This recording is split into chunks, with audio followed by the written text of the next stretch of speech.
Yay.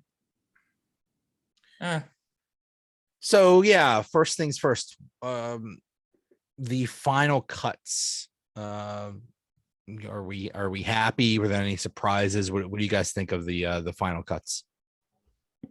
Jalen Samuels is gone. Thank you. I was thinking all day. Every article I was reading, I was like, Jacob finally gets his wish. He's gone. You had Victory in Europe Day, Victory in Japan Day, Victory in Jalen Samuels Day. We are finally free from the. We can call it VS Day. It's fine. As soon as I saw that, I thought, "Oh, Jacob's going to be so happy." Oh, it finally happened. I'm a little surprised they kept 4 running backs, though. I thought Benny Snell was on the chopping block. I kind of agreed with you guys at this point. He didn't do anything impressive, and he was out most of the offseason, and the other 3 guys they kept looked better. So that's the thing. Benny Snell did nothing. He sucked. But Jalen Samuels sucked way more. No, I'm not surprised they cut Samuels. Samuels looked crappy all preseason. Benny Snell just looked mediocre in one game. So the 21st century, he's looked crappy. But touche. It's well, here's what we know. This roster is anything but final. I mean, what did they have? Like 8 defensive linemen, and there's serious deficiencies at some point. So this is not a thing, and we don't know who's going to end up on the practice squad. Maybe Jalen Samuels will. Maybe it's going to be he's going to be like a Terminator, just come back after He'll just keep haunting Jacob like Casper. Like his hand come through the ground or something. I promise you, Jalen Samuels will not sign with another team. Like just the same as Randy Fichtner didn't sign with another team. He will not sign with another team. He's done. He's washed. He was never really good to begin with, but it is done for him. That being said, guys that did surprise me a little bit to have to be cut or are headed to the practice squad who I thought played, relatively well, or their names just kept coming up. Kevin Radar and or Raider, however you say it, and Quincy Roche. Yeah, the tight end Kevin Raider and Quincy Roche are 2 guys that I'm slightly surprised in. Arthur Mollett a little bit as well, just because of the depth issue at that nickel corner. But everybody else was kind of guys that I didn't expect to make the team. I'm glad that they didn't feel any need to hold on to Cassius Marsh. I'm glad to see you've made that clear, right? I'm glad to see that J.C. Hassenauer was able to win out and become the interior swing guy. I love Roll BJ Tide. Finney. Right, Roll Tide. I love BJ Finney, and he's done a lot for the team over the years. But again, another swing guy, guard or center. Yeah, but to keep some crimson blood in there, I like that. And he was. I didn't realize Finney was crimson. No, Hassenauer is. Oh yeah, you said that. Okay, I thought you meant both. Yeah, no, BJ Finney's out, but he did a lot for the team in previous years. But it's good that you didn't have to hold on to him, and that you were able to develop somebody that you got just on a whim or whatever, and he's turned into a reliable piece. So I'm pretty I'm with you, Andrew. I'm pretty happy with the way that the final 53 looks. I do anticipate them to make some sort of splash move, whether it's at corner or at tackle, with all the space that they have and just the opportunity to do so. But I mean, we'll have to wait and see if that's a thing that happens. It was week 4 before they went and got Minkah Fitzpatrick. They don't exactly have a timetable for these sorts of things. Yeah, I think the Steelers did exactly what the Steelers do in the draft and in the offseason every single year, when people will sit there and criticize their moves, and then they'll be like, oh, that was really smart to keep that so-and-so person that we didn't know about. They kept the best 53 people they had, not regardless of position, but with some indifference to position. We might be able to find a better value in free agency and cut somebody with lesser value at a different position to further fill out that roster. So I'm not upset about any of these moves. I'm super happy we can officially hearken in the new age of Mr. Harvin III at punter, and he got himself a new long snapper. I don't know if they developed chemistry or something, I don't know what it was, but I'm officially happy that we can go ahead. I'm happy to see Chris Boswell stick around because I watched a bunch of kickers shank some kicks in some games this preseason, and Boswell wasn't one of them, thankfully. Yeah, Boswell was safe, but yeah, a new long snapper and a new holder for Boswell. What could possibly go wrong? Ugh. Don't jinx us like that this early, man. Come on. Hey, if you want to make it even worse, Christian Kuntz, you got to really make sure you say his name right. If he's a converted linebacker, so it's not like he's always been a long snapper like so many guys in the NFL. So I think 2 years ago he recorded a sack for the Steelers in the preseason. So interesting to see kind of how that evolves. But I'm super excited about Harvin, man. He could very easily, and I know you're not supposed to do these sorts of things, but he could very easily within 5 years be the best punter in the NFL. The way that he gets hang time, the ball placement. The ball placement is always, and not just like inside the 20 ball placement, but ball placement relative to the coverage team. It always feels like, from what we've seen in the sparse opportunities, is the ball, when the ball arrives, so does the coverage team. It's never so far out in front of the coverage team that they can't handle their duties too. So I love Presley Harvin, man. Yeah, he doesn't outkick them, which is always, Boswell's got a leg, but he does often outkick them and they get 5-10 yards back at least. To your point on Quincy Roche, I heard that very likely practice squad if he doesn't make another team. Yeah. But they pushed him because they wanted to keep Buddy Johnson over him, and Buddy Johnson just gave them some more depth at a position they were less sure on. They really like the guys they have outside. So, and Zach Gentry apparently showed some decent pass catching ability for once this year. Finally, at 6'7", so maybe he'll catch a ball this year. We'll see. I don't want to see Harvin punt. I want to see him truck stick people, and I want to see him pass. Basically, he's gonna fake punt every time. Yeah, fake punt every time. Let's do it. They'll never know when a real punt's coming. They won't even have anybody back there. Yeah. We'll just go recover the punt. Yeah, that's how that works, right? Oh, and they got to make room on the roster for when they get Cam Newton. Stop. Oh my God, stop. Stop. Oh, I immediately saw that and I was like, now I'm going to be inundated with every alert ever for every team that's ever thought about signing Cam Newton. And I am struggling on a team right now off the top of my head that's going to sign him right now. Oh, somebody will take him. Houston can take him. Oh yeah, with all that Deshaun Watson stuff. Yeah, that's off the field stuff. I didn't perfect. We don't know what's going on with the Colts. The Colts can use them, considering they have a COVID unvaccinated quarterback that has a bum foot and sucked last year. That's a great. I mean, he sucked every year since like the first two, but that was also largely due to mismanagement in Philadelphia. So I do give him slightly a pass on that because I've watched that organization from very closely. But yeah, you're not wrong. Somebody will give him something. The problem is his ego. He's going to want to start wherever he goes. I don't think he has an ego. I think like all this, like I've heard him described as a prima donna. It's like, I don't think that's it at all. If he was a prima donna, he would not have gone to New England. That is not where. And I mean, he took a trip in the middle of his mini camp and then had to sit out a week because he had to be COVID-free. It was a medical trip. Was it a medical trip? Yeah. Oh, I thought it was like a vacation trip. No. And that's why even the Patriots were like apologizing for it. They were like, "It's our fault. It's our fault." So I mean, something was up there. That wasn't poor judgment on his fault. Now, not being vaccinated is poor judgment on his fault. And yeah. Who knows? And who knows what the health issue was?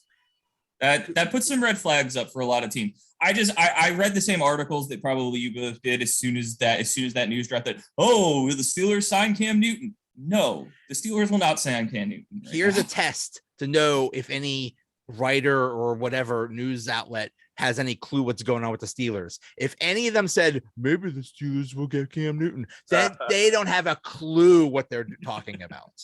I I do wonder if Cam Newton, I agree with you. I think the whole ego thing is slightly overblown. I think he's a good dude. I think he's a leader on the football team. And, even being an Auburn guy, like I still have to admit that, and I get a lot of crap for it on the radio station here in Tuscaloosa. But I wonder if that maybe wasn't a part of his contract. If Mac Jones does win the job, then just let me go and let me, continue my career somewhere else. Because he was incredibly supportive of Mac Jones. Like, first of all, you got the small thing, the Iron Bowl rivalry. And then you got the second thing, which is veteran quarterback who's not ready to give it up yet, and a rookie who's a first rounder knows that his time is coming. So you've got a spot where, when you look at other places around the league where Jimmy Garoppolo and Trey Lance doesn't appear to be that sort of buddy relationship. You can go to, obviously, Green Bay with Aaron Rodgers and Jordan Love. You can go last year with Ryan Fitzpatrick and Tua Tagovailoa. Fitzpatrick knew that was Tua's team in the future, and he was still bitter about getting benched in the middle of the season. So in reality, maybe it wasn't so much of an ego thing as it was just, I'm 31 years old. I don't have many opportunities. Exactly. If Mac does win this job from me, let me go and let me find somewhere else to. Exactly. You got a limited time. Your expiration date's coming, buddy. So you don't have time to sit on a bench for a year. Right. Yeah. Go. Like we said, we just named like 2 or 3 opportunities, or he could just sit at home for a couple weeks, and somebody's going to get hurt. I was going to say, wait for the first of the 32 quarterbacks to get injured. Exactly. And somebody will sign you at the drop of a hat. Exactly. But I mean, from what I understand, Mac Jones did have a really good preseason, but it totally makes sense that they would choose Mac Jones because it goes back to what Belichick did. Look what he did 20 some years ago when Tom Brady was a rookie. Yeah, Drew Bledsoe was a very good quarterback, but Drew Bledsoe was a veteran. And why have a veteran that may or may not listen to you, or have a rookie that you can mold in your own image? And boy, did he. So now, and I mean, I trashed Mac Jones, that dad bod and all that stuff. But he landed in the best possible situation, and the Patriots didn't even have to trade. Have you seen Tom Brady's draft pictures? Tom Brady's draft pictures are terrible. He looks like a high school freshman.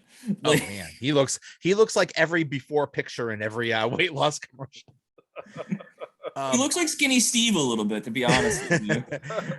So yeah, I mean, it's not surprising that they would choose Mac Jones, because I don't know. I don't have that poor of opinion of Cam Newton in anything. I mean, last year was just the worst possible situation anybody could come into, and then he got COVID. He was doing all right until he got COVID, and then maybe I'm just bitter because he was one of my fantasy quarterbacks last year and he did nothing for me. I had Kyler Murray also, who did amazing. So I'm judging 2 different standards right now. Maybe that's it. But I mean, I think there's 2 big concerns still with the Steelers. The offensive line. What the heck is going on? They still don't know who's going to play. Banner is. Look, they're reshuffling things right now. Dan Moore took 1 reps from what I heard. Put him in. I'm perfectly fine with Moore being in there, but I'm not fine with Chooks. Chooks scares me. I'd be more comfortable with Chooks at right tackle. I can't believe that we go into this training camp this preseason and it's Chooks is more comfortable left tackle. Baloney. He looked terrible at left tackle. He at least looked serviceable as a right tackle last year. Put him back over on the right tackle. Let Dan Moore do his thing. And it's the same thing kind of with Mac Jones where, and a lot of rookies where you put them out there and they at least have the opportunity to fail and to learn because they don't have to look over their shoulder. Just put Dan Moore at left tackle and let him learn by being thrown into the fire and having to take on these great pass rushers week in and week out, rather than, learning through practice reps against the number 2 pass rushers on the Steelers defense. I think this is the best way to pull the best out of him. If being the highest rated PFF rookie quarterback is what got Mac Jones his job, let Dan Moore be the highest rated rookie left tackle from PFF. I know how we feel about PFF. Don't get me started on PFF. I know how we feel about PFF, but if it allows me to be right, I'm going to cite him. And I think that one allows me to be right. Hey. And this is still mainly issues with Banner's health. Like, he hasn't been able to take reps and play, correct? Right. Okay. Because that's mainly what I'm hearing. And I'm not, so I wasn't hearing anything with his necessary performance other than he couldn't take multiple reps. So, not that I mean, the Bills have a good defense. Not that I love throwing Dan Moore into that particular fire. If Banner's not healthy, that's scary. That's frightening because the man only played 12 snaps last season on what was supposedly a healthy knee. Like, do not put that man back in gameplay right now. I don't care if you have to go out and get a free agent. Get a free agent if you think that's going to be the better option. But yeah, the offensive line, honestly, the interior doesn't frighten me that much. The ends frighten the crap out of me. But I'm just so impressed with Moore from where he started training camp to where he ended. Mm-hmm. He was getting routinely destroyed. Now it is, Highsmith is okay and Melvin Ingram is more than okay. So you're going against pretty good competition in that Steelers defensive line, and they were just eating him for lunch. But he learned and he got better. So hey, yeah. If there's going to be growing pains, fine, but there's a lot of potential there, and that's awesome. I mean, the Steelers organization says it all the time. I've quoted on the show before: "Iron sharpens iron," and it's an old phrase from back when they still used to use iron to fight. Like, it does make sense, though. You're not going to get better if you're not playing against better. So if you're playing against guys you can beat all the time, you're not learning anything. So that's how you just learn new skills all the time in any thing you decide to take if you're not becoming better in that sense. So yeah, I agree. Let Dan Moore take the first team reps if Zach Banner's not ready. Please. Like, at least if Banner thinks he's ready for game 1, Banner has more experience. You can throw him out there if you're comfortable with it. I'm not, but you also have a somewhat serviceable backup in Dan Moore because he took first team reps. So if it's really Banner's health, let him rest. It's just such a concern because they hardly played together, that whole unit, because of injuries or whatever. They hardly played together in the preseason or training camp. And they needed that. They needed some cohesion. They needed some together time. And they didn't get it. And that's scary. I think ultimately, though, at the end of the day, the way this offense is built, it kind of allows them to learn and to grow and to become into what they need to be, because this offense is going to rely heavily on Najee Harris in a zone run scheme rather than, those power schemes, right? And that means that, if Dan Moore happens to miss his assignment at left tackle, Najee Harris is either going to be able to break a tackle and still pick up 3 yards, or he's going to be able to just find a different hole, And those sorts of things have kind of been proven a little bit through the preseason. It is the preseason. What does concern me, though, is more of the passing game. Ben needs more time back there. That was the number one issue down the stretch, is that he had to make a decision in less than a second, and it just wasn't good for the team. He wasn't able to really line up those downfield shots. He wasn't able to make sure that his decision was the absolute correct decision. That's why, one of the first snaps he took in preseason where he got to run around a little bit and look like the old Ben, I know it was a little bit terrifying because it's preseason, but it felt good to at least get back to that point where he's able to make those kinds of decisions. And the way that the team looked, I know it was the Lions and the Lions are trash, but the way the team looked when Ben was out there gave me a lot of confidence for the way that this offense can be run with him, because he doesn't need forever and a day. He just needs longer than a second. If that's 2 seconds, that's still a hell of a lot better than just 1. It's literally double the time. Yeah. I agree with that statement, though. I liked how Ben looked in the very limited time he played. I mean, He did throw 2 touchdowns to very wide open Freiermuth, which let's hope that's actually how that happens in the real season. But yeah, he looked mobile. Like, I don't know if he's doing some new footwork drill or whatever. The offensive line still frightens me because Ben has never been a highly mobile quarterback, and he never will be, especially at his age. So yeah, I agree with pretty much everything you guys are saying here. I'm just hoping that, I don't know, game day cohesion, maybe running 2 tights more often. Maybe they didn't show a lot of the plays they put in. Who knows? Maybe that's the real ace up their sleeve. I don't know. But we'll see come game day. See, I see a lot of checkdowns to Najee, and then in as a short pass, then making some moves and making something happen. Yeah. But and Najee showed that capability in the offseason, which was my and I know, Jacob, you follow Alabama football way better than I do, and you know Najee, and you've been touting him since they drafted him, and I now agree with you. I think Najee is as good as advertised. Maybe better. I don't know. He's come out and he's impressed me with his attitude in camp, his work ethic in camp, and just his actual play on the field. He showed things that I might have doubted a little bit when we drafted him that I'm not doubting anymore. His ability to change direction, his ability to accelerate and make a decision, and his vision, all at least as good or better than advertised, at least in my personal opinion. And I know you guys probably share the same opinion. He's coming in like a 10-year vet with the maturity and just the way he carries himself. He's the real deal, and it's going to be. And okay.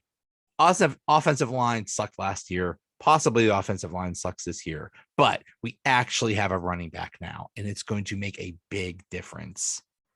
And not only that, when you look at Najee and you look at the work ethic and all those sorts of things, you have to remember he's 24 years old at running back. Like, that's terrifying, if he's already been in the league for 3 years, and that's just not the case. So he knows that he's probably only has his rookie contract to really make any money in the league. So first of all, he's going to have to find a way to preserve his body to be a long-term success. But regardless, the Steelers might not see it the same way as just go out there, and run him into the dirt. And honestly, the volume of reps that he's going to get in game situations, in game time, early in the season, mid-season, late season, doesn't matter. And he's built to withstand it. That's what's going to allow him to be a great player. He may, have a few of those shots where he does get hit in the backfield and he's not able to break it. You're not going to do that every single time. But at the end of the day, the volume of touches that he'll have is going to make him look even better than what he really is. And what he really is already an elite, great player.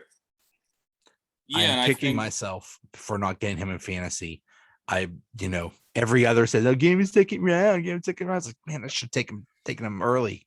I traded up to the second pick in the rookie draft, and because I thought that the first team was going to go quarterback, they did not, so I missed out on Najee too. I'm very. I got Austin Eckler as a decent keeper running back, and I already got a decent keeper quarterback in Kyler Murray. So I am very highly, depending on when I draft, I'm seriously considering Najee Harris. But he's also not going to get the ball every single time they seem to hand off to him. And that's once Najee's established as a legitimate force in the league in real game play, and people have to watch tape and have to be like, how is he beating us? Then it's going to be, how do we stop him from beating us? And then Ben fakes the handoff, and you got Chase Mapletron Claypool running down the sidelines with his ridiculousness and just running for 70-yard touchdowns. What do you do with all these weapons? Well, that's the thing.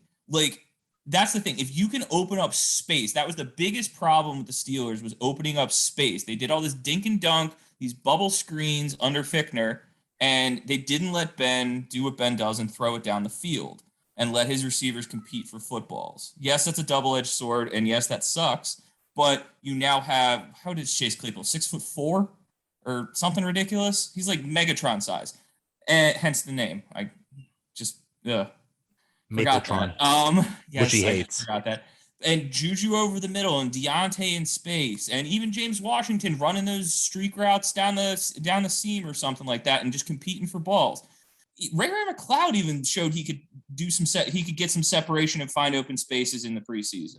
Juju is doing nothing unless you throw some milk crates out there on that field. Look, I'm so mad about that. There were two plays where Ray did something that I like that Hines Ward used to do. The play broke down and Haskins is scrambling. Haskins is scrambling and he's just trying to make time. And Ray just sits down in an open spot and waves. And Hines used to do that all the time. And I'm pretty sure Ray scored on one of those plays. So I'm okay with that. If as our fifth receiver, I could live with that. But, Ray almost didn't make this team. If it wasn't for Sexton screwing up in that last game, which poor guy, you work all your life. Though Ray had two. Ray was okay. He wasn't. Yeah, he was also the established one, so he probably had the advantage. Anyway, what I'm saying is the outside weapons, especially now that Freiermuth's there for nice little like check down routes and stuff like that to keep Ben upright.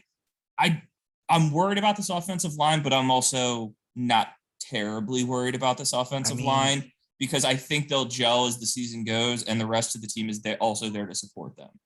So that's my take on that. I mean, Deontay, Chase, Juju, Eric Ebron, Freiermuth, Najee, Derek Watt. But Eric Watt will be in on like 4 plays a game. And if he's lucky. But I mean, you have all these weapons and how, we're going to play 2 tight end sets. We're going to play 1. If you play 2 tight end sets, one of those tight ends can't block with a damn. So we'll see. Zach Gentry apparently can. He's apparently the best blocking tight end on the team. Put Zach Gentry's ass in on first down. There you go. But I mean, that's where you're able to overcome your weaknesses, though, is because you have such strength in other spots. Like the fact that you can pinpoint this team's weaknesses to 3 total positions on its, maybe 4, depending how you feel about outside corner. But looking at both tackles, looking at slot corner, and then looking at the outside corner, outside of that, this team is elite in every other phase, right? So you should feel a little bit confident that the strengths can help overcome and shadow the weaknesses. And that's kind of the way that I feel. I think I'm a little optimistic in that regard. I don't feel like I'm foolishly optimistic because I still feel like Pittsburgh's going to really have to fight, to be a 7th or 6th seed in the playoffs. But this is going to be a tooth and nail season. Yeah, that just comes from the strength of the AFC conference as a whole. In the division. Yeah, within the division. Yeah, even the specific division. There's 3 legitimate. Yeah, if the Steelers gel as a team, there's 3 legitimate Super Bowl contenders. I use that air quote lightly, but there's 3 Super Bowl contending teams in the AFC North. I will never admit that. I'm barely admitting that Cleveland is a good team. I can't admit they're a Super Bowl contender. They put it together last season, and they are really good on paper, man. Yes, they do. They look loaded. They look awesome, but I just can't. I can't say Cleveland. I don't like thinking about it. I'm just saying. I'm trying to be bluntly honest there.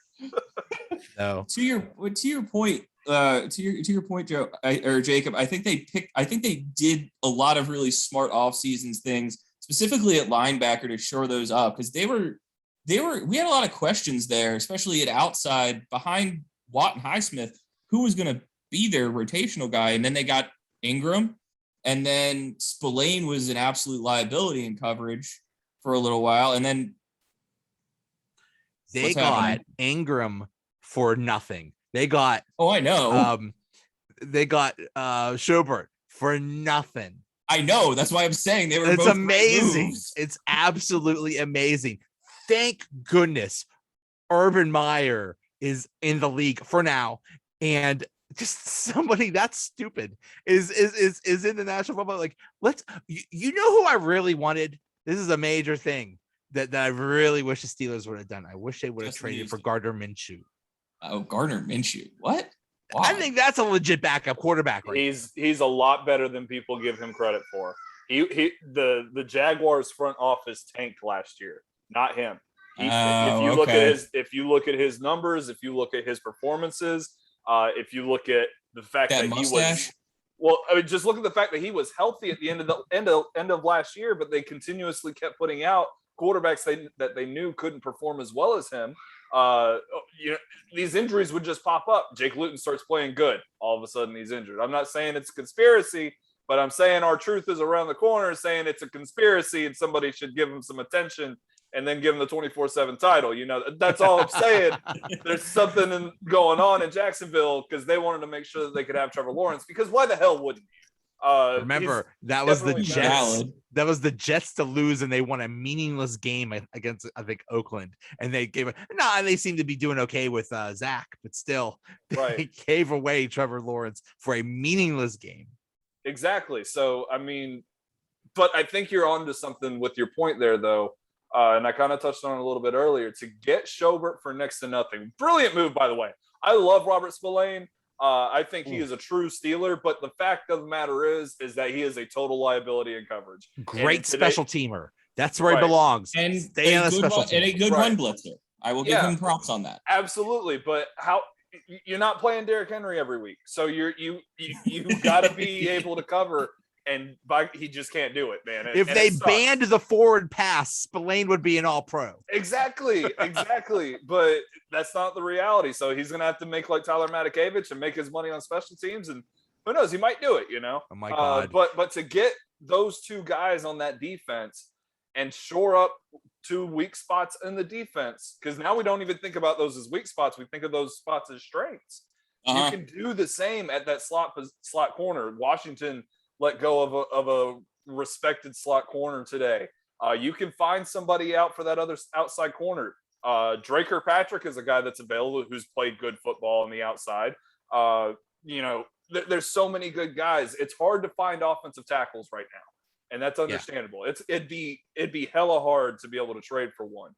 But the more you shore up the defense, and you've got all the pieces in the world on offense, and you've got a Hall of Fame quarterback, I mean, I'm not stressing that much about just a couple of positions when, we've seen this team do more with less, with more weaknesses at more positions over the past 3 seasons. I feel like this team is kind of gelled together and put in some strengths that can overcome them. It makes you wonder if they'll have Pierre on one of the outside corners and Sutton be that slot corner. That was my next question for you guys. I'm looking at the cornerbacks they have listed currently, and this isn't barring any free agent news I haven't seen. I got Joe Hayden, he was a lock, Cam Sutton, James Pierre, Justin Lane, right? Okay. So I don't know who the slot corner is there. They were talking Cam Sutton and James Pierre. Justin Lane, I thought, was only talked about as a backup for the outside. Well, their slot corner would be like a Trey Norwood or a Killebrew or that's about it right now. That's all on the roster. So as of right now, so let's see. Well, not in all packages though, right? I mean, that's the thing. You still have 2 safeties, a nickel corner, and 2 outsides. That's why. I mean, the other concern is, Tuitt is probably not going to start the season. But the response is, who cares, because he's not going to play. At least not the Bills. The Bills are not a heavy running team, so he wasn't going to be out there that much anyway, I guess. I mean, to me, that's a major concern. I think Tuitt, I don't know. It's something that's not being talked about enough. Is Tuitt's probably not going to be ready to start the season, and I mean, we'll see. Tyson Alualu is a serviceable replacement. I'm not saying he's quite as good as Stephon Tuitt has been, but Stephon Tuitt, he's been going through some real emotional stuff with his family. So I give a little bit more condolence on that one than I do judgment on that one. He'll get to his quote unquote fighting weight and be ready earlier rather than later, I think, because I think he'll want to get out on that field with the rest of his team and be a part of that. So we'll see. I'm hoping. Now that you say that, I didn't even put 2 and 2 together. I think that's why they kept some extra defensive linemen. Right. I've heard Loudermilk's been doing really well. I haven't really heard great things about Bugs. I'm shocked that Bugs, Davis, and Mondu made it too, right? Mondu made it too, as of now. That is so many defensive linemen. That's 2 full rotations. If you wanted to swap 4 and 4, you could do it. The thing is, like Carlos Davis and Isaiah Bugs have been fighting for that 53rd roster spot for the past 3 seasons. Literally fighting. They're punching each other. Yeah, exactly. And somehow they're both still here. I'm blown away. Yeah.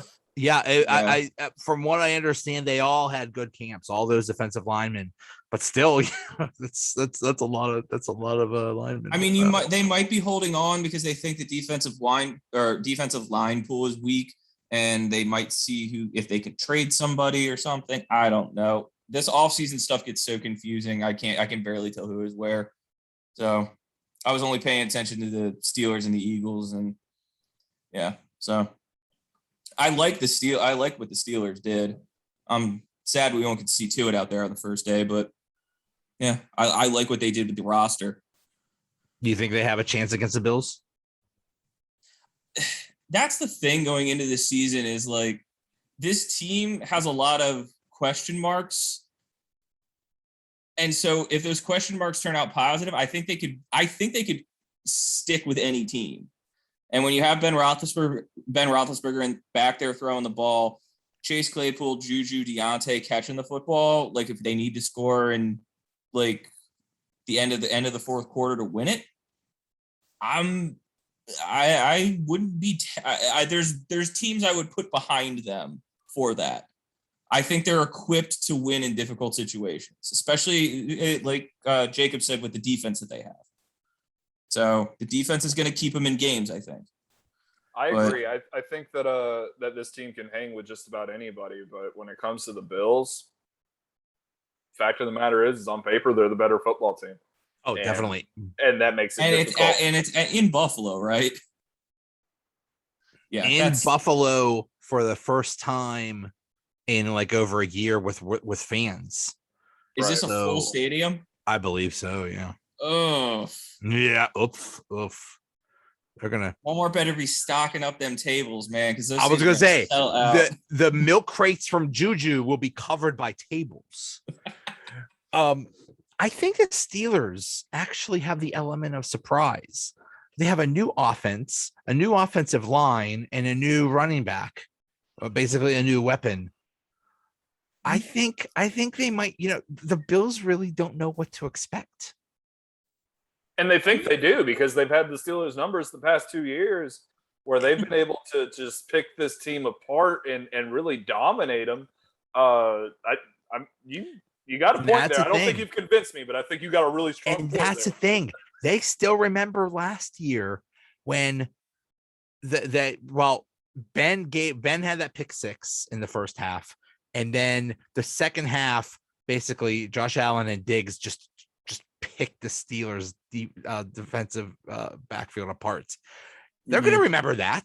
They're going to remember, hey, that's Stephon Diggs. He's pretty good. Maybe we should cover him. I think they've learned that lesson. Yeah. Cover him with a defensive back, that is. Thank you. not a slow linebacker. Let's just put Robert Spillane out there and be done with it. Let's just, it's suicidal at that point. Just put Spillane out there and just die. It was so bad that in the Carolina game, like the Panthers' fourth stringers knew to target Spillane. It's insane. It's bad. It's bad, but yeah, he can't cover those little outs for some reason. Like he's there for the tackle, but he's never there for the pass defense. So they already got like 8-9 yards in the first down. So like it's a pointless tackle. They just have to have a gentleman's agreement. It's like you have to agree you're not passing on this down. You have to promise. Pinky swear. You put Robert Spillane in. It's in the contract. Yeah. I'm playing my Spillane card. So when the schedule first came out back in March, April, whatever the heck it was, we all made our predictions and it was like ridiculous. I think I guessed 18 games, even though it's a 17-game season. I mean, we all had like really high predictions, like 12, 13, 14 wins. What do we think now? Because I know mine is less. I think mine is probably less after what I'm hearing out of camp. I gotta look at it again.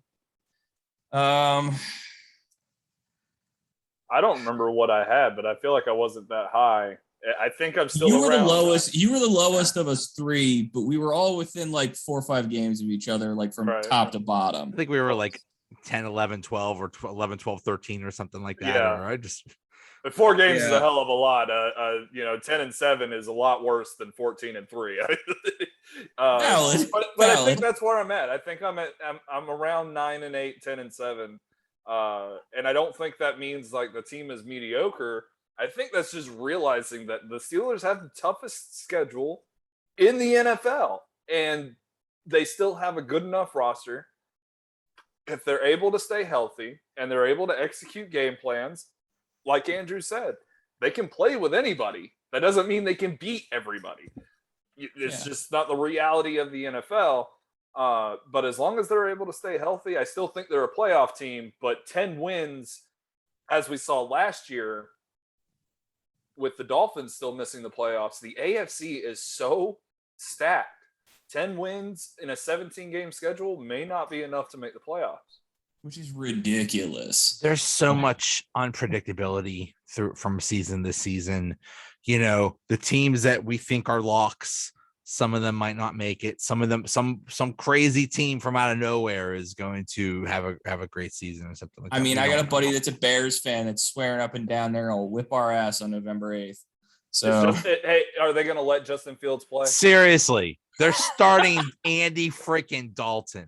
All right, somebody, my buddy who will remain nameless, that is a diehard Bears fan, is convinced that pretty much after that first game where Andy Dalton does his Andy Dalton things, that Justin Fields will be the starter, if not in that game. It might be the first half. That is the most optimistic. Justin Fields was clearly the better quarterback. I think Nagy just doesn't like being called out, and he's sticking to quote unquote his word of starting Andy Dalton when it was way too premature to call that. So that is the most optimistic Bears fan I've ever heard of. My boss is a big Bears fan, and all the connections made from the previous iteration of the podcast. All of those guys are just depressed all the time.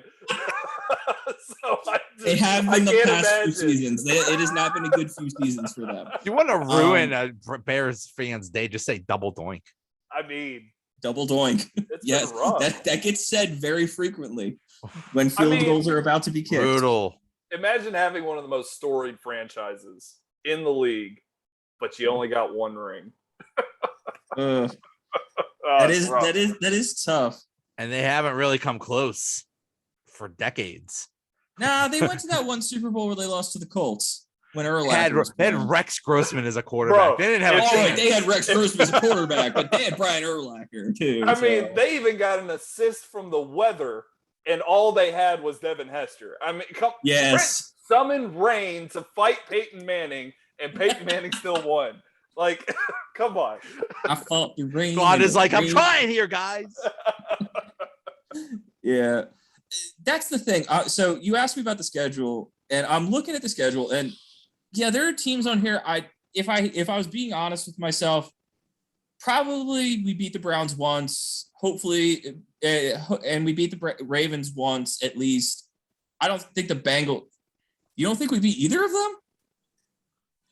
I think I was joking a little bit. I still think we get swept by the Browns, and I still think it's more likely that we get swept by the Ravens than it is that we split with them. But I still think the nature of that game, we might split with them. I'm not fully convinced, though. One way or another. About Alejandro Villanueva, right? I mean, that's one guy. That's one way or another. Trying to block TJ Watt or Alex Highsmith.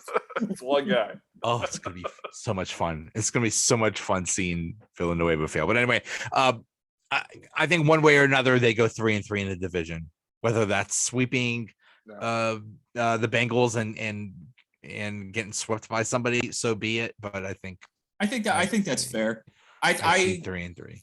The Bengals are such an enigma to me because I think they're like one weird pass rush block into Burrow's knee away from being like a complete joke again.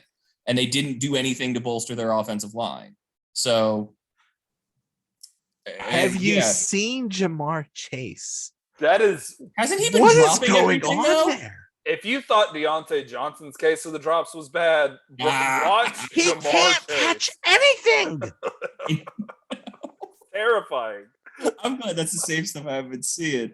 I'd hate to be the idiot that drafted him in fantasy. Oh wait, that was me. Ouch.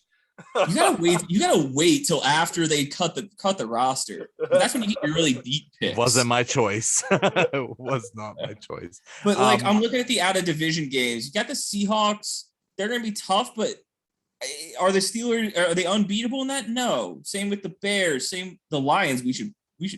That's my birthday. We better freaking win that one. That's all I'm saying. But the Vikings are going to be tough again. So are the Titans. Titans, if I'm honest, we'd probably lose that game. But the Vikings, we could beat the Chiefs. We'd probably lose that one.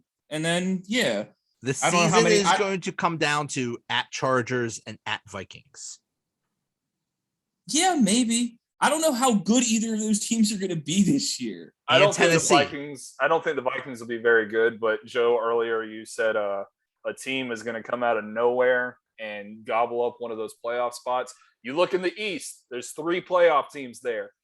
Or 3 potential playoff teams. We'll have to see on the Patriots. Maybe I'm getting ahead of myself. But you look in the North, there's 3 playoff teams. You look in the South, it's the Titans and nobody else. And then you look out West, it's Kansas City. They're going to run roughshod, but who's going to come up behind them? It's the Chargers. And I think they're going to be playing hot football at the end of the year.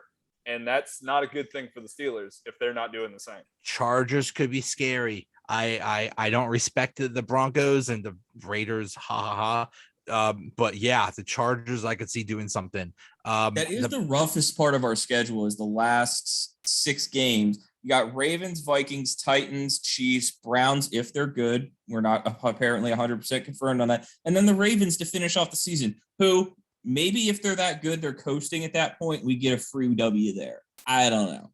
Or Lamar Jackson's hurt because I think the Ravens would be smarter than the Steelers were last year, and they'll just make sure they kick out the division rival out of the playoffs rather than let them sneak in so that they can beat you later. Oh, hi, dog. Hi, dog. My dog's name. That's Pearl. Aww. Yeah, we have a black and white one too, but they get into kerfuffles together, so they're not out of sync. Yeah, she's a cute. I would bring my dog, but she's afraid to come down here. But the Dolphins and the Patriots. I think the Patriots are going to be good no matter what. All this talk about it was Tom Brady all along. It really wasn't Belichick. Belichick is fuming right now. He has a lot to prove. That's such a weird storyline, man. They're both the greatest of all time at what they do. It's not a matter of one versus the other. Of course, when Tom Brady leaves and he can do whatever the hell he wants when he leaves, he goes to a roster that's absolutely stacked, just doesn't have a quarterback, and then he's able to play general manager himself and bring in his guys. All of his guys scored in the Super Bowl. Coincidence? And then for Bill, it's like, well, I can't just pick up a quarterback just anywhere. There in COVID where you can't even train, where you couldn't even train properly. But the first opportunity he gets to go get a quarterback, he takes a guy that nobody thinks is very good, sits at 15, doesn't even trade up for his guy, and he gets him. And he's a spitting image of Tom Brady, and we'll just have to see if he can play that good. That being said, y'all know I love Tua. I mean, I love Mac too, but y'all know I love Tua. Ooh. I don't know if you're going to let me cuss. All the hate that he has gotten over the past year and a half, it's about to come to roost. We talk about it all the time with Ben. He has a lot to prove. He has a lot to prove. I think he's gonna blow up this season. Dude, to be honest with you, the offensive line is still a question mark for him. But those weapons, pairing him back up with Jalen Waddle, y'all don't know dangerous. I don't know. I hope. We'll see. But that's what makes that such a fun division. And, down here, like, we get the AFC. Yeah, we get the AFC East all the time on TV here. It's either watch the Bills and the Dolphins or it's watch the Cowboys. So I usually end up watching the Bills and the Dolphins. But please don't watch the Cowboys. No. But that's a fun division out there in the East. It's just as good as the North on the AFC side, and that's what makes this conference so stacked. Yeah, you're right. It is kind of like a mirror image right now. There's 3 pretty decent contenders for the playoffs and one team that's most likely not going to, but has a fresh new quarterback. And the Colts might do something. The Colts, if they could get if Wentz Wentz injures another part of his lower body, they're not doing anything with him. They will throw him by the roadside. That's true. He has to go back to Meghan Markle. He looks exactly like whatever that British dude, whatever that royal dude Prince is. Henry anyway, or Prince whatever. Prince Redhead. I'm just gonna call him that. Prince, yeah, Ginger Prince, whoever he is. But well, they look they're switched to birth. But yeah. So we'll see. Oh my God, we have to wait another 2 weeks. What is up with that? Why do we have to wait? How are you going to shorten the preseason and then lengthen the time period between preseason? We removed one game from the preseason. I have a theory on that, actually. So I think it's major movie companies are starting to push their theatrical releases back due to the Delta variant to see if it pairs down as school starts back up.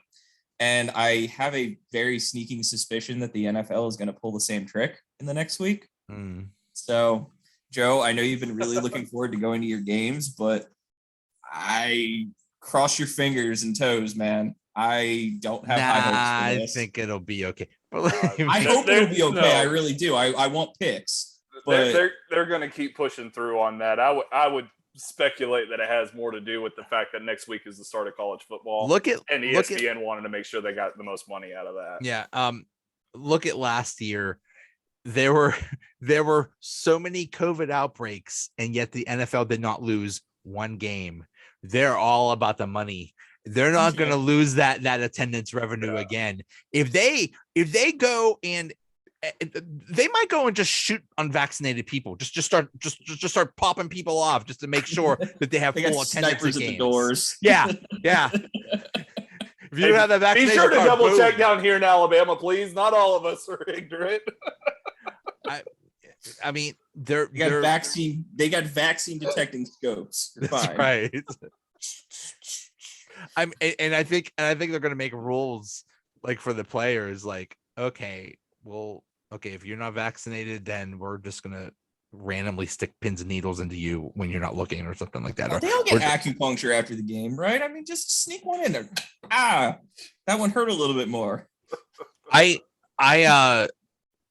This was a suspicion I had, and it was kind of confirmed by, I think his name was Andrew Brandt. He said he talked to a GM, didn't say who, and they had a list like on the board of vaccinated, unvaccinated people, and he basically said these unvaccinated people, they might as well just get out of here right now. We're not putting up with that crap. Unless you're a star, you have if you're unvaccinated, you might as well just get the heck out of the league. They're not going to put up with that if you're not like really good. Yeah. I think Urban Meyer said that they took that into account during their roster cuts. And listen, it's not a matter of whether or not you think like it works or if you're worried about it still being contagious when it goes on or whatever. Like at the end of the day with the NFL, what they want is to not have to test all the damn time so that they can play. And that's the biggest thing. If everybody is vaccinated, they don't have to test all the time. And if somebody is positive and they're spreading it, well, if they're spreading it within their franchise, within their building, then nobody's getting sick because and you can still spread it, and you can still spread it, and you can still get it even though if you are vaccinated. So, but you're not going to get sick, and you don't have to test as often. And that's the logic that the NFL is using. We at least don't have to be reporting all the time.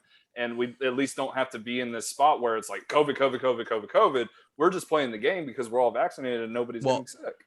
They have they had the rule that if you are in contact with someone that possibly might have COVID, If you're vaccinated, they test you and you're out maybe a day. If you're unvaccinated, you're guaranteed out 5 days, which is why we found out that Cam was not vaccinated. So imagine somebody gets some kind of thing like on a Wednesday or Thursday, or something like that. They're out for the game. And that's not just that. I think it's like you're not allowed to be around people and not allowed to be in meetings with them or something like that. Imagine you're also relying on somebody to self-report, which I can speak from experience is a terrible model because people will lie to you through their teeth if they think it'll get them something that they want. Sorry, that is a terrible indictment of humanity in general. But a starting quarterback that is unvaccinated is that's just, I mean, we know Josh Allen is, we know Lamar Jackson is, Carson Wentz, Cam, Kirk Cousins. Oh yeah, that's right, Kirk Cousins. That's a big one. It's not spreading in Minnesota. It's too cold. Sure. Probably snowing there. Joking. I know. All right, guys. I was going to do over and unders, but that's we know. I mean, Najee's going to have. Thinking that Najee's going to have 1,000 yards. Oh yeah, I said he's going to have 1,000 both ways. Ooh, all right. So you're saying over 2,000 total? 2,000 total passing and running. Yeah. All right.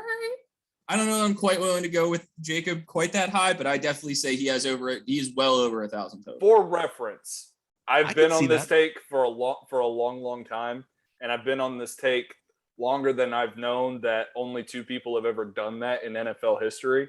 But I'm not willing to back off of the take. You're gonna be smoking a cigar at the end of the season when they rep tag it. Well, just remember yards, and you're just like, "Yup, I knew it." Just remember, there's that extra game. So whatever 22,000 divided by 17 is, you just have to have that combined. It's that extra game is huge. I mean, I'd be confident saying he goes even over 1,600. I did 2,000 so hard to do, even just in general. I'm hesitant to say over 2,000 as a rookie, but I'd be say 1,600 ballpark. Sure. Yeah, it's much more reasonable. Yeah. This just in from Jerry Dulac. Steelers considering putting Stephon Tuitt on injured reserve to start the season, which is why they kept the 8 defensive linemen, one more than usual. Is that's the one where he's out 6 games, or is that PUP where he's out 6 games? Not sure, but there is also, if he goes on IR right now, he can come back. Okay, there's rumors that not only was he dealing with the stuff of whatever all that was, but he was also dealing with an actual injury. So yeah, that makes sense that they would keep all those defensive linemen. Okay, that was a smart move. Okay. Oh boy, but still, yeah, we gotta wait almost 2 weeks for football. I know. I gotta sit there and watch highlights and. Just pray for actual football. Aren't the Cowboys the Thursday night game that week? Cowboys and Bucks. You watch college football. Watch Alabama beat the absolute tar out of Miami this weekend. I am hoping. I'm hoping to go to the University of Pittsburgh game on Saturday. I'm so excited. Who are they playing? Massachusetts. I gotta say, Sister Mary School for the Blind. I gotta say, I did a lot, and they still might lose. I did a lot down here in covering, NIL deals and that sort of thing. Obviously, Alabama, we got a ton of guys that got NIL deals. But somebody that kept popping up was Pittsburgh's quarterback, Kenny Pickett. Man, he did a lot for, did the offensive line, got the big truck and everything. He seemed to have really figured out, where his value lied, and he got the most out of it. I think what's going on in college football is really interesting with the NILs. And also, didn't the transfer rules change? Yes. So you don't lose that year of eligibility anymore. So you can just go from school to school. Yeah. And play forever. Yeah. And within the conference, which was a big thing that the conferences kind of fought a little over. The SEC was one of the last ones to say that, you can transfer within the conference without losing a year. And that really helped Alabama out because they got a guy that transferred from Tennessee who's going to be a starting inside linebacker. But I mean, I really like all the changes and all the evolutions that have come to college football. And I think it's going to give us not only a better product on Saturdays, but in the future, a better product on Sundays as better teams start to schedule each other and you start to get a better idea of which players are great, which players can fit in the NFL. I feel like we're getting fewer and fewer busts every single year in the NFL draft. And I think that, the way college football has kind of evolved is kind of helping that a little bit. Well, I mean, Alabama is just on top of the game. They're a factory. They're a pro football factory, and it's, hey, hats off to them. They gave us Najee. Let's no, I mean, they are at the highest level right now, and everybody else is playing catch up. It's just they're perfect. Well, we're getting ready to play Miami, who's a number 14 team in the country. Like, that's a great football team. But when you compare what Alabama's got and you look across and you look at what Miami's got a lot of good to great players, and Alabama's got a ton of great to elite players. And it's just the gap between 1 and 14 is so large. Nothing like that exists in the NFL. The gap between 1 and 32 is minimal. But in college football, the gap between 1, 2, 3, 4, and then the gap to 5, it's just insane. Right. It's a Virginia Tech's right there at that 4 right now, right? About 90 or so. My father will be disappointed. Yeah, but still watch every game. You know what? All of the teams are just going to join the SEC eventually. It's just going to be in one big SEC conference. Hey, bring them on. Stop calling it the NCAA and just call it the SEC conference. Let's go. SECAA or something like that. Hey, it just means more. Horns down. Bring on the Sooners. Let's go. Everybody come to the SEC. What I want to have happen, and I know this won't, but I want them to do like European soccer, where you have a premier division and then like a lower division and then a lower division under that, and then and you fight all you could be promoted and you could be relegated. I mean, Vanderbilt has no business being in the SEC. What a joke that is. They have a business being there in baseball. They're one of the best baseball programs in the entire country. They are. This is combining across all sports. The conferences do, but it doesn't really make sense because of the way they're divided. So in college basketball, all Division I teams play within themselves and they all go to the same postseason.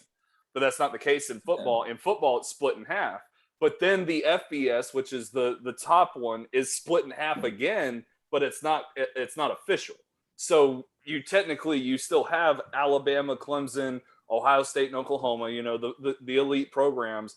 They're still competing with schools like Troy and Appalachian State, like all those, like the Sun Belts and those Group of 5 conferences when there's no competition there, like they don't intersect at all, but they're all fighting for the same postseason. But that postseason has 4 spots. Like it doesn't make sense. That is a very strange model.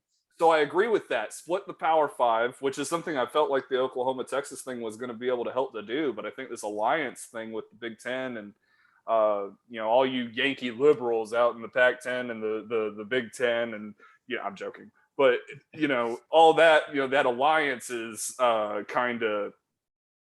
You know what that putting felt a block on that. It felt like Big Brother or Survivor or one of those reality shows where it's like, let's form an alliance. Exactly. Let's vote out the other. But it's just like that though, because you got a bunch of 60-year-old guys who worked 6 years at their jobs and then change, don't sign a contract for this sort of thing. But there's literally nothing that they can change right now. It's all stuff that's in the future. It's kind of weird, but it kind of blocks what you were talking about, where you split the Power 5 and the Group of 5 and allow for for movement up and down or whatever. But it's time to recognize that in college football, the Power 5 it's a completely different beast from the Group of 5. And if the Cincinnati thinks they can get up to the Power 5, then let them earn their way up there and then fight again. Right. Don't dangle the carrot in front of them and then snatch it away the second they feel like they're close. Yeah. Going undefeated last year and getting nothing out of it. Come on. College football is such a great game, but it's not because of the leadership. It's in spite of the people that are running it. Yeah. It's an absolute. It's a mess. Well, it's not a national The atmosphere game. is fun. I will say the atmosphere of a college game is fun. But it's so local, though. I heard somebody talk the other day about how baseball is turned into something that's local. Either if you're in a big city with a baseball team, that's when you care. But it's kind of the same way with college football now. Everything is so localized, and if you're not a fan of one of these elite teams or you're not in the SEC, then by the time the postseason comes around, you're excluded. The Big Ten, you're practically excluded. The Pac-12, you're practically excluded, and it makes it difficult. ACC. I'm going to the Pitt game, and every Pitt home game gets like 10, maybe 20,000 people in a 60,000 seat stadium. Now, if they played, their main rival is Penn State. They never play anymore. Another main rival, West Virginia. They never play anymore. It's ridiculous. Nobody should ever play West Virginia anymore. Well, and the reason they don't play, I can guarantee you, because it's similar to why Alabama and Georgia Tech don't play, is because one team didn't want to have that constant loss on the schedule. So with Pitt and Penn State, Pitt didn't want to have that loss, right? And Pitt beat Penn State. Like they played like a 3-game series a few years ago. Pitt beat them that one time and knocked them out of the national championship picture. Right. Yeah. Now, Penn State has the option of playing Pitt or they play the equivalent of Appalachian State. Of course, you're going to play a team that sucks. Exactly. Well, it's like Alabama this year. I don't know how many home games we have, but 2 are against even remotely good football teams. Yeah. But at home this year, we play Mercer, which is an FCS team. That's our opening. Never heard of them. That's your Sister Mary School for the Blind. Yeah. Right. We've played them before. But that's like a 63-0 game. Then we play New Mexico State, Southern Miss, and I'm forgetting the other one. But we play another group of 5 program, and it's because they see what we're going to do to Miami in a few weeks, and all these other programs are like, no, we'll just wait till after Nick Saban retires. And that's when we'll play Alabama. What good does it do anyone to beat a team 63-0 when all you're wondering is, are they going to cover the spread? Or are they going to, the spread's probably going to be like 60 points. It's like, oh, you think they're going to get over or under 60? That's all you're hoping for. Like, it's never on my mind because I don't bet on those things. But like the only thing Alabama gets out of the Mercer game is you get to see your backups, and Mercer gets a fat paycheck. Mm-hmm. Like if that's the case, you're paying them. How is it legal to pay another team? Right. You're buying a win in a regular season game. Make it an exhibition in the preseason. Exactly. Actually get to see the team before you play on a neutral field against a top 15 team, rather than in the middle of a season and it counts against the record. Alabama's got 900 some odd wins in program history, and about 400 of them are against teams like that where they had no shot in hell of actually beating Alabama. I think the main thing or one of the more interesting things in college football is not a year-to-year thing, but when you see a team that used to be not good and is now a powerhouse, like, I don't know, maybe a Clemson, and a team that used to be a powerhouse, Nebraska. What the hell happened to them? I still remember playing NCAA 90 something or other, and Nebraska was all 99s across the board. Yeah. Defense, offense, receiving. You could literally just run Hail Mary every play. How did you score a touchdown? Screw that up? My God. I don't understand. I also didn't understand sports at the time. Dog, you got to stop with the computer. I know you want to be on candid camera. Texas has basically fallen on hard times. Texas hasn't been very good, and they used to be a powerhouse. I don't actually. Yeah, down horns. Horns down. Gang sign. Isn't that? I was going to say, isn't that illegal or something like that? It is in the Big 10 or in the Big 12, but it's not in the SEC. Nice. That's why they're moving. You got to stop with the computer, dog. All right, guys. I think I like the camera thing. I think it helped. Apparently, my Hamilton dog does too.